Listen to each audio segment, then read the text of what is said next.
خۆپیشاندانەکانی سنووری پارێزگای سلێمانی و هەڵەبجە دژی سیاسەتی برسیکردنی خەڵک بەردەوامە. تاوەکو ئێستاش حکوومەتی هەرێم وەڵامی داواکاریەکانی خۆپیشاندەرانی نەداوەتەوە. سەرۆکی پەرلەمانی کوردستانی ژەڵێت پێویستە ئەم حکوومەتە هەڵبوەشێتەوە. سەرڕای بەردەوامی خۆپیشاندانەکان حکوومەتی هەرێم تاوەکو ئێستا بە فەرمی وەڵامی داواکاریەکانی خۆپیشاندەرانی نەداوەتەوە و هیچ دانیشتێکی تایبەتیشی لەسەر ناڕەزایەتەکانی خەڵک و خۆپیشاندانەکان نەکردووە. بەو هۆیشەوە خۆپیشاندەران لە حکوومەتی هەرێم بێئومێد بوون داوا کەندەسەڵاتدارانی بەغداد کێشەی موچەیان بۆ چارەسەر بکات.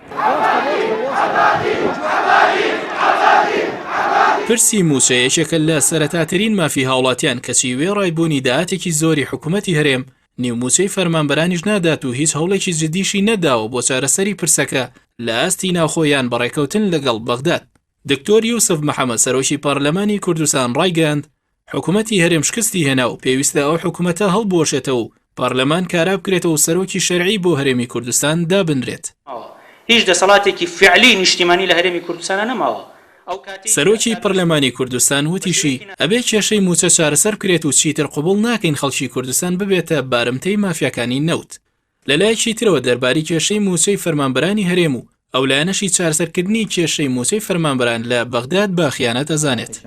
ئەحمەد حاجی ڕەشید سەرۆکی فراکسیۆنی کۆمەڵ لە پەرلەمانی عێراق ڕایگەاند لە ماوەی دوو ئیدارەی زۆنی زەرد و سەوزدا ڕێژەی لە سەدا حەڤدەکەی هەرێم کە لە بەغداوە هات هەر لە ناو فڕۆکەدا دابەشەکرا و پشکیداری سەوز لە سەدا هەشت بوو ڕاستەوخۆ هات بۆ سلێمانی و بەشەکەی تریشکە لە سەدا نۆ بوو ئەچوو بۆ ئیدارەی زەرد. لەبەرەوەی کەس لێپرسینەوەی ناکرد ئەو جیاکردنەوەی خیانەت نەبوو چونکە ڕاستەوخۆ پارەکە چوە گیرفانی حیزب بوو دواتریش هەندێک خێری لێکرا بۆ میلەت بەڵام ئێستا ئەگەر بڵین با پشکی میلەت جیابێت ئەوە بووە بە خیانەت. ئارام شێخ محەممەد جێگری سەرۆکی پەرلەمانی عێراق لە لێدوانێکی ڕۆژنامەوانیدا ئاماژە بەواکات بۆچی بۆ خۆیان خیانەت نییە تەنانەت نۆژەنکردنەوەی ماڵەکانیشان لە بەغداد بە پارەی حکوومەتی عێراقەکەن بەڵام بۆ خەڵک خیانەتە موچە و حەقی خۆی لەم وڵاتە وەربگرێت. جێگری سەرۆکی پەرلەمانی عێراقەوەشی خستە ڕوو کوردستان بەبێ دەستور هەرێمێکی فیدراڵیە لە عێراق و ئەو پرسە قابلی دەستکاری نییە و چارەسەری پرسی موچە لە بەغداد پارچە پارچەکردنی هەرێم نییە ئەوانشی دژایەتیە کە نەیانوێت درێژە بە تاڵانی نەوتی هەرێم بن.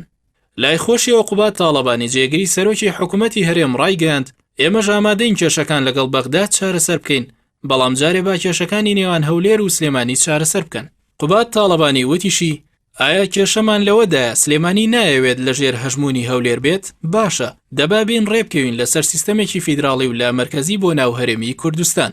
ماوەی 2 ساڵە هاوڵاتیانی هەرێمی کوردستان لە دۆخێکی دارایی دژواردا ژیانە گوزەرێنن هۆکارەکەشی بۆ گەندەڵی و دزینی داهاتی هەرێمی کوردستان نەگەڕێتەوە. بەرپرسان لە ژیانێکی شاهانەدان و هاوڵاتیانیش دەستکەوتنی قوتی ڕۆژانەیان لا زەحمەتە.